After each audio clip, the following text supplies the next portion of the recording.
Good morning, all of you. Hi, I am Ajay, and welcome to all of you in B Education. We are here to discuss about present tense. So let's start.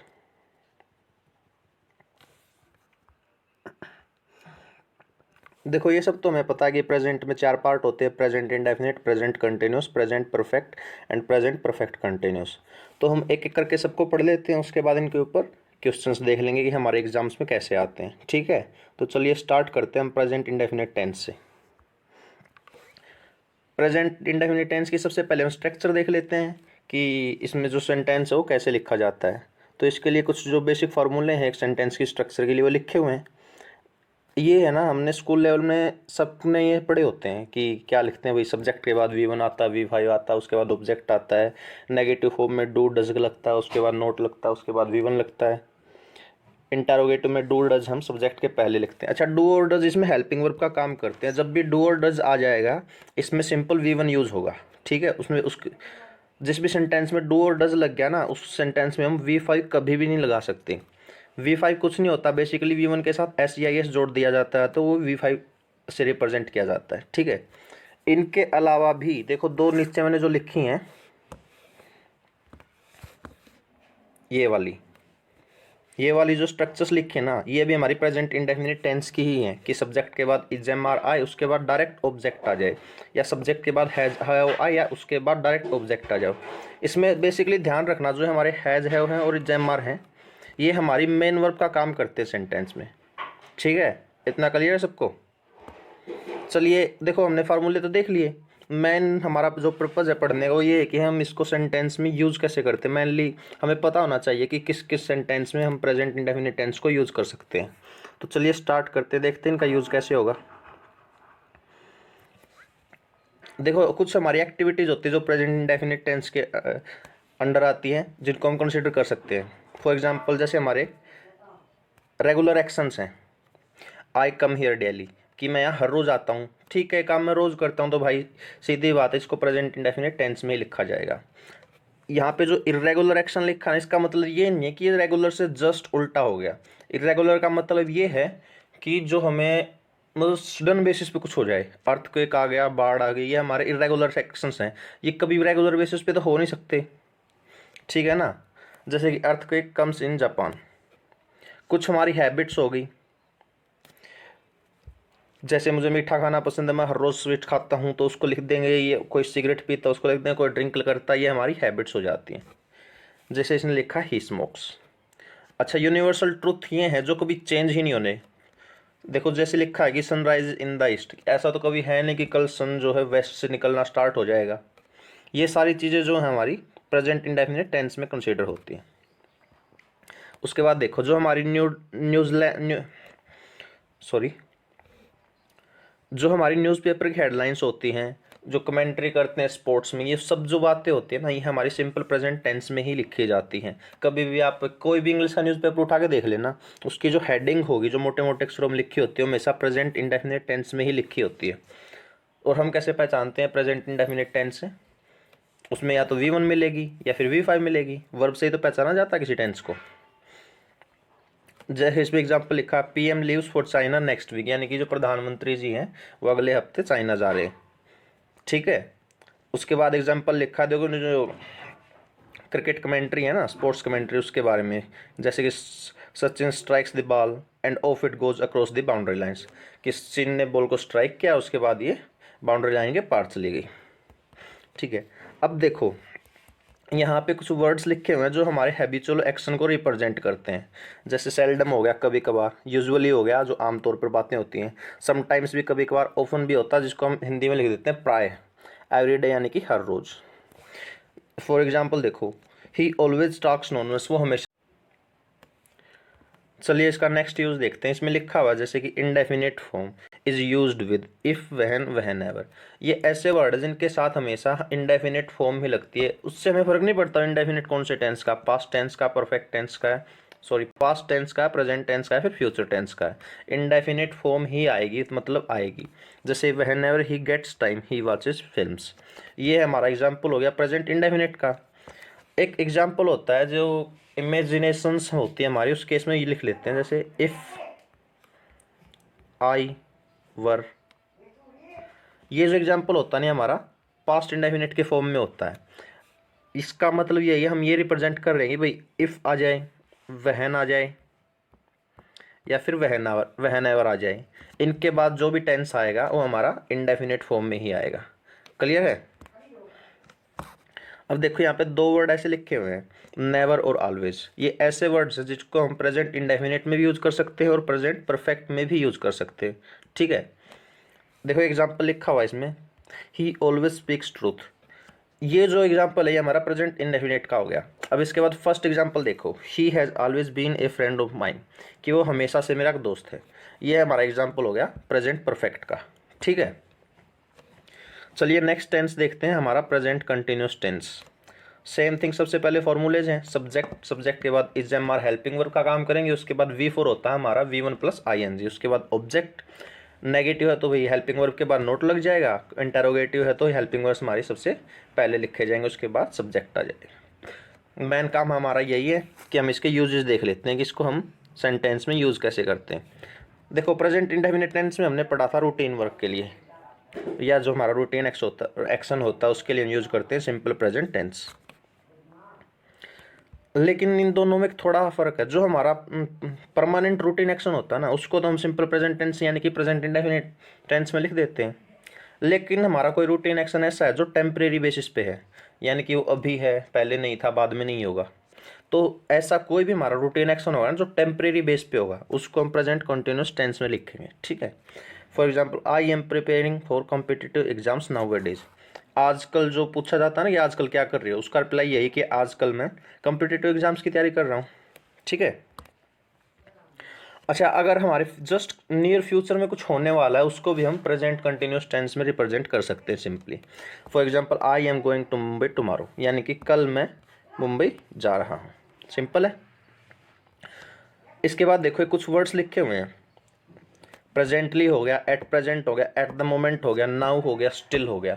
ये ऐसे word है जो हमारी current जो भी कोई काम चल रहा है ना उसकी सिचुएशन को दर्शाएंगे।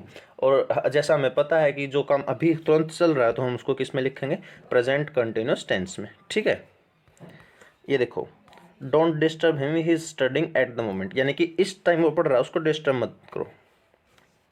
समझ गए? ऐसे ही नेक्स्ट एग्जाम्पल है, still the bulk of Indian women is living below poverty line, कि आज भी इंडियन वुमेन है का एक बल्क है बिल्कुल जो पॉवर्टी लाइन से या गरीबी रेखा की लाइन से नीचे रह रहा है। ठीक है,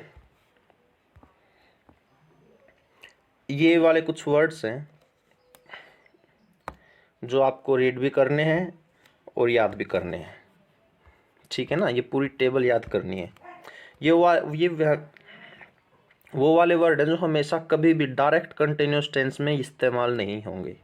कंटिन्यूस टेंस से मेरा मतलब है कि ये कभी भी मेन वर्ब के फॉर्म में आएंगे तो ING के साथ कभी भी नहीं आएंगे। ठीक है, हाँ डायरेक्ट ये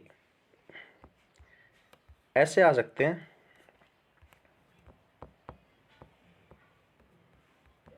फीलिंग,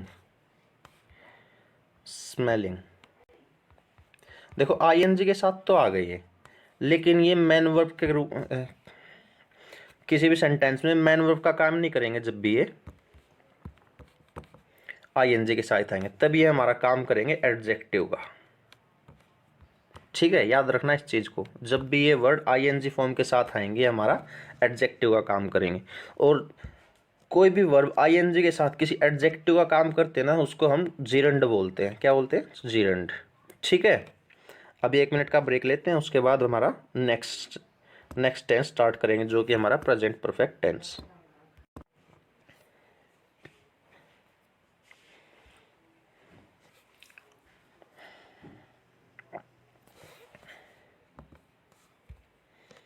तो चलिए स्टार्ट करते हैं हम हमारा present perfect tense. Formulas basic हैं जो हमें पढ़ने ही पढ़ने होते हैं। सब्जेक्ट है, सब्जेक्ट के बाद हैज है, उसके बाद वर्ब की थर्ड फॉर्म है, उसके बाद ऑब्जेक्ट है। हैज हमारा सिंगुलर सब्जेक्ट के साथ लगता है और है वो हमारा प्लूरल के साथ लगता है। ये सब हमें पता होना चाहिए। नेगेटिव सेंटेंस है तो हैज है के बाद नोट, इंटरोगेटिव सेंटेंस है तो हैज़ है हमारे सब्जेक्ट से पहले, ठीक है। उसके बाद इसके यूजेस देखते हैं। कोई भी काम जस्ट अभी फिनिश हुआ हो, an action that has recently finished. Obvious सी बात है, जो जस्ट अभी पूरा हो यानी कि हमारा परफेक्ट हो चुका काम। जो काम परफेक्ट हो चुका तो उसके लिए क्या यूज़ करेंगे, present perfect tense. He has come to Delhi recently, ठीक है, यानी कि वो जस्ट अभी दिल्ली आया है। ऐसे इसके लिए कुछ वर्ड्स हैं, जैसे सो फार हो गया, अप टिल नाउ हो गया, एवर हो गया। जिस भी सेंटेंस में ये वर्ड दिख जाए इसका मतलब ये है कि उसकी जो वर्ब होगी वो हमारी प्रेजेंट परफेक्ट टेंस की फॉर्म में होगी। फॉर एग्जाम्पल देख लीजिए, have you ever thought of going abroad, क्या तुमने कभी विदेश जाने के बारे में सोचा है। एवर आ गया, इसका मतलब हैव है, उसके बाद थॉट हमारी V3 है, ठीक है। एक हमारा वर्ड होता है यट, एक हमारा वर्ड होता है यट, जिसका मतलब होता है अभी तक, ठीक है। किसी भी सेंटेंस में अगर यट आता है तो उस सेंटेंस में आमतौर पे जो हमारी वर्ब लगती है ना वो प्रेजेंट परफेक्ट टेंस की नेगेटिव फॉर्म लगती है। इस बात को ध्यान रखना, नेगेटिव फॉर्म को, ठीक है। फॉर एग्जाम्पल देख लीजिए, Harry has not received the information of picnic yet, यानी कि हैरी को अब तक जो उनका जो पिकनिक जाने वाला उसकी इंफॉर्मेशन नहीं मिली है, ठीक है। अच्छा, अब देखो ये थोड़ी अजीब सी बात लगेगी तुम्हें, बट ठीक है, कर लो। आज तक हमने क्या पढ़ा भाई कि सिंस और फॉर जो है उसके बाद टाइम हमारा आता है प्रेजेंट परफेक्ट कंटिन्यूस में, बट ऐसा नहीं है। सिंस और फॉर के बाद अगर टाइम आए तो ये हमारा प्रेजेंट परफेक्ट में भी यूज़ हो सकता है, ठीक है। दोनों में फ़र्क होता है, मैं आपको बेसिकली क्लियर कर देता हूँ, थोड़ा ध्यान से समझिएगा इस चीज़ को। जस्ट सपोज ये हमारी टाइम लाइन है जो हमारे टाइम को रिप्रेजेंट करती है, ठीक है। हमारा प्रेजेंट यहाँ पे है, अगर प्रेजेंट में कोई काम चल रहा है तो ऑब्वियस सी बात है हम कंटिन्यूस में लिखेंगे, प्रेजेंट कंटिन्यूस में।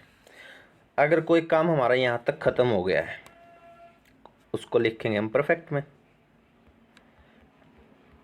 लेकिन कोई काम हमारा ऐसा जो प्रेजेंट से पहले से चला हुआ है, अब भी चल रहा है और शायद आगे भी चलता रहे, इसको लिखेंगे हम परफेक्ट प्लस कंटिन्यूस में, ठीक है। अब ऐसे एग्जाम्पल लेके समझ लो कि वह खाना खा रहा है, कि हाँ ठीक है वह खाना खा रहा है मतलब अभी खा रहा है, ठीक है, तो इसको लिखेंगे प्रेजेंट कंटिन्यूस में। अब एक एग्जाम्पल समझ लो कि जैसे ये देखा, ये बहुत सही एग्जाम्पल है इसके लिए। India has faced 4 foreign countries attack, कि इंडिया ने 4 विदेशी देशों के हमले झेल लिए, ठीक है, यानी कि ये काम पूरा हो लिया, इंडिया हमले झेल चुका सिंस इंडिपेंडेंस, यानी कि आज़ादी से अब तक। देखो हमें सिंस के बाद टाइम भी मिल गया, ठीक है, और जो हमारा काम है वो पूरा भी हो चुका है, अभी नहीं चल रहा। तो इसको ध्यान रखना, किसी सेंटेंस में सिंस फॉर के साथ अगर टाइम गिवन है तो बस ये ध्यान रखना है कि उस टाइम पे जो काम है क्या वो पूरा हो चुका है या नहीं हो चुका। अगर पूरा हो चुका है तो प्रेजेंट परफेक्ट में लिखा जाएगा, अगर वो अभी भी चल रहा है तो हमारा प्रेजेंट परफेक्ट कंटिन्यूस में लिखा जाएगा। क्लियर है, ठीक है। एक इस चीज़ को मार्क कर लो, सिंस ही लेफ्ट इंडिया, ठीक है। सिंस के बाद जो टाइम आता है ना वो हमारा पॉइंट ऑफ टाइम होता है। पॉइंट ऑफ टाइम मतलब एक पर्टिकुलर पॉइंट है, इससे शुरू हुआ है। जैसे कि आज सुबह 7 बजे हमारा फिक्स कर दिया ना, 7 बजे वाला टाइम, ये हमारा होता है पॉइंट ऑफ टाइम। और जो 4 के बाद टाइम आता है वो आता है हमारा पीरियड ऑफ टाइम।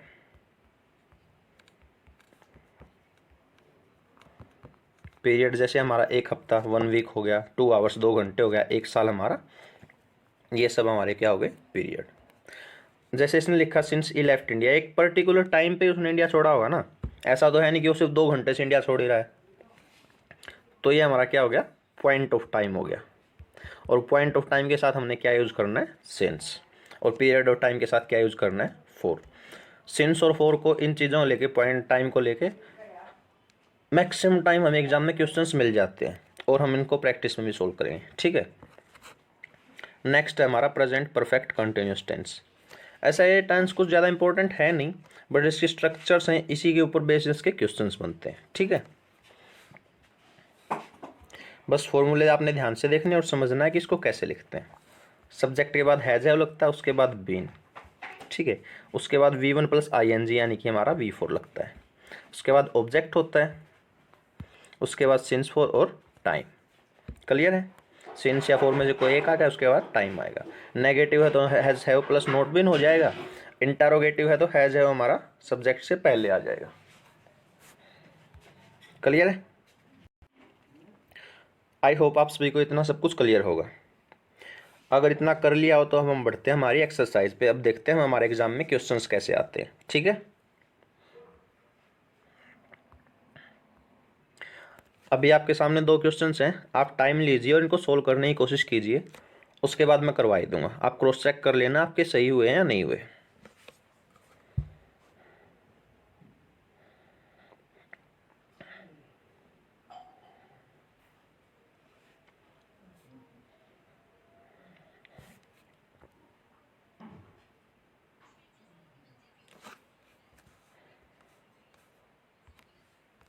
चलिए, आपने कर लिया हो तो हम इनको देख लेते हैं आपने सही किया नहीं। देखो, पहला एग्जाम्पल लिखा हुआ हमारे पास, I have not seen him, कि मैंने उसको नहीं देखा। ठीक है, कोई दिक्कत नहीं है, नहीं देखा नहीं देखा। Since 20 years. अच्छा, आपके माइंड में एक डाउट आ सकता है कि सिंस प्लस टाइम है तो यहाँ पे हैव की जगह हैव बीन आना चाहिए, परफेक्ट कंटिन्यूस, ठीक है ना। बट मैंने आपको प्रेजेंट परफेक्ट में ही बताया था कि हैज हैव के साथ थर्ड फॉर्म लगती है, उसके बाद हमारा सिंस या फॉर के साथ टाइम यूज हो सकता है। आपको जो इसमें ध्यान रखना वो ये है कि जो हमारा 20 ईयर्स है ये हमारा एक पीरियड है, यानी कि 20 साल एक पूरा पीरियड है। और इसमें क्या इम्पोर्टेंट बात है, पीरियड के साथ हमारा क्या आता है, सिंस या फोर, तो हमारा सिंस की जगह फोर आएगा। क्लियर है? 20 ईयर्स जो हमारा एक पूरा पीरियड है और पीरियड के साथ हम हमेशा फोर लगाते हैं। पॉइंट ऑफ टाइम के लिए हम लगाते हैं सिंस। ठीक है,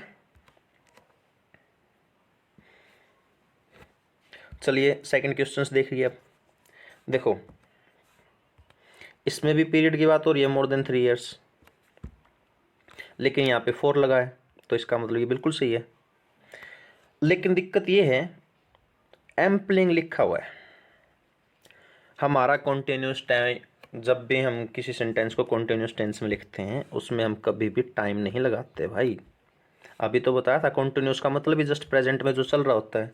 जो प्रेजेंट का हो गया तो उसमें हमें टाइम की लगाने की ज़रूरत ही नहीं है। तो इसका मतलब ये हमारा जो टेंस बनेगा पूरा का पूरा प्रेजेंट परफेक्ट कंटिन्यूस में बनेगा।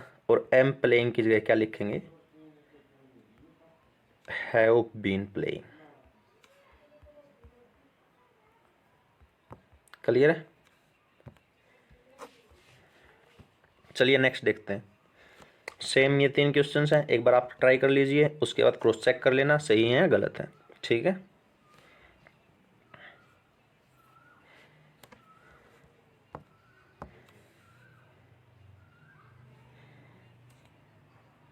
देखिए पहला तो बिल्कुल वही है, सेम है। सिंस सेंचुरीज लिखा, सेंचुरीज का मतलब क्या होता है, सदियों से, और सदियां हमारे एक पूरा पीरियड रिप्रेजेंट करती है, न कि एक पॉइंट। तो यहाँ पे क्या आएगा, 4। ठीक है, चलिए फोर्थ वाला कीजिए। फोर्थ वाला बहुत इंटरेस्टिंग है।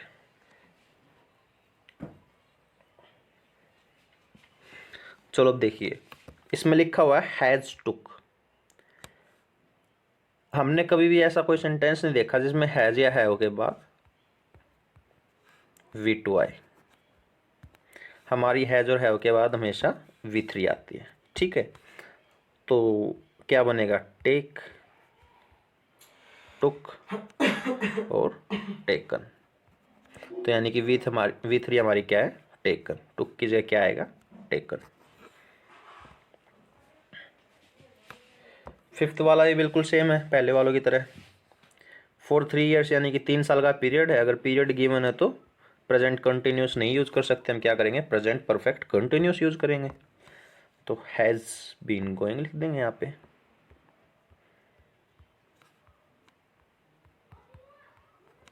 क्लियर है?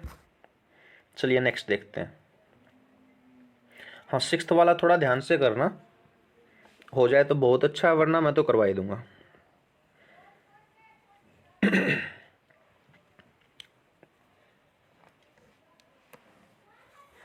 चलो फिर देखते हैं।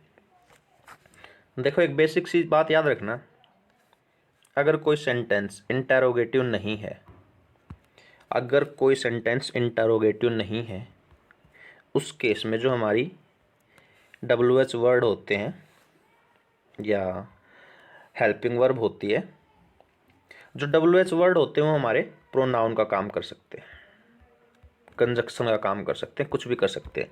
लेकिन उस केस में जो हमारी हेल्पिंग वर्ब है ना, वो हमेशा सब्जेक्ट के बाद ही रहेगी, क्योंकि हमारा क्वेश्चन सेंटेंस क्या है, इंटरोगेटिव नहीं है। ठीक है, तो इसको हम क्या लिखेंगे, हाउ शी हैज़ ग्रोन। देखो हम हमारी लोग बेसिक है ना, जब डिस्कस करते हैं तो बोलते हैं देख तो उसने क्या कर दिया। हम उसको क्वेश्चन नहीं कर रहे, मतलब उससे एक सवाल नहीं पूछ रहे कि उसने क्या कर दिया, हम उसको बता रहे हैं। जो ऐसे सेंटेंस होते हैं, देखता उसने क्या कर दिया या देखो तो वो कैसी लग रही है, ये सब हमारे क्वेश्चंस नहीं होते, ये हमारे रिप्लाई होते हैं। और जब ये रिप्लाई होते हैं ना, हमारे सिंपल सेंटेंस में लिखे जाते हैं, कभी भी इंटेरोगेटिव में नहीं लिखे जाते। और जब तक कोई सेंटेंस इंटेरोगेटिव में ना लिखा जाए, तब तक कोई भी हेल्पिंग वर्ब सब्जेक्ट से पहले नहीं आएगी। ये बात हमेशा माइंड में रखना। एग्जाम में कैसे नोटिस करोगे, देखो एग्जामिनर इन चीज़ों में कभी गलती नहीं देता। अगर यहाँ पे क्वेश्चन मार्क लगा होता ना, तो हम इसको इंटरोगेटिव कंसीडर करते हैं। अगर सिंपल डॉट लगा यानी कि फुल स्टॉप लगा है, तो हमारा सेंटेंस सिंपल है। ठीक है, नेक्स्ट सेवंथ देखिए।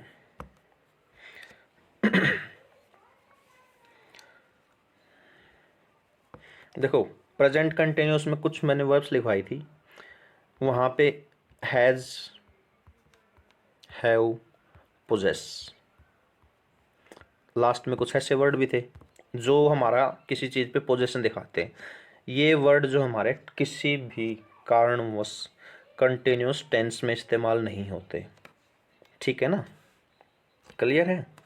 तो इज हैविंग की जगह हम क्या लिखेंगे, he has many friends here, यानी कि इसको हम सिंपल प्रेजेंट इंडेफिनिट टेंस के अकॉर्डिंग लिखेंगे। ठीक है, अगर इतना क्लियर हो तो हम नेक्स्ट करते हैं।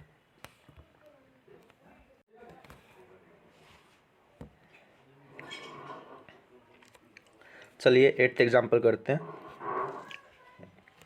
Our history can be seen as a long evolutionary dialectical development in which there have been a painstaking form rational and moral self।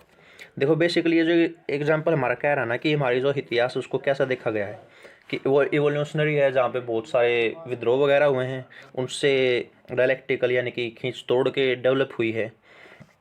उसके बाद there have been a pen striking for rational and more self. उसके बाद हैं जो भी दुख में ही हमारे रैशनल्स हैं, यानी कि विविधताएं हैं, मोर सेल्फ हैं, स्वयं की वैल्यूज़ हैं, उनको भी वो दुखों से झेल झूल के बनाया गया है। अब हमारा जो मेन पॉइंट आता है यहाँ पे वो नोट कर लीजिए कि जो देयर है उसके बाद हमारी वर्ब आती है, उसके बाद जो सब्जेक्ट होता है, और ये जो वर्ब है ना इस सब्जेक्ट के अकॉर्डिंग लगती है। ठीक है, अगर इतना क्लियर हो तो इसमें देखते हैं क्या गलती है। इसमें जो लिखा गया है ए पेन स्ट्राइकिंग फोन, ए लग गया, इसका मतलब ये है ये चीज़ सिंगुलर है। अगर सिंगुलर है तो सिंगुलर के साथ हम यूज करेंगे हैज़। इतना क्लियर है। चलो अगर क्लियर हो तो हम नेक्स्ट करते हैं। Perhaps you don't know I am owing a. अब देखो फिर से आ गया, पोजेशन की बात है, पोजेशन की बात है तो आई एम ओविंग नहीं लग सकता, इसको सिंपल करेंगे ओन्स। ठीक है, ये तो देखते ही क्लियर होना चाहिए। सेम नेक्स्ट में बिलीविंग हो गया, आई एम बिलीविंग नहीं लिख सकते क्योंकि बिलीव भी हमारी सेम वही वर्ब आती है जिसको हम कंटिन्यूस टेंस में नहीं लिख सकते, यहाँ पे लिखेंगे आई बिलीव। ठीक है, तो चलिए आज की क्लास यहीं ख़त्म करते हैं। होप्स आपको सब कुछ अच्छे से समझ आया होगा। मिलते हैं इसके बाद नेक्स्ट क्लास में। Thank you.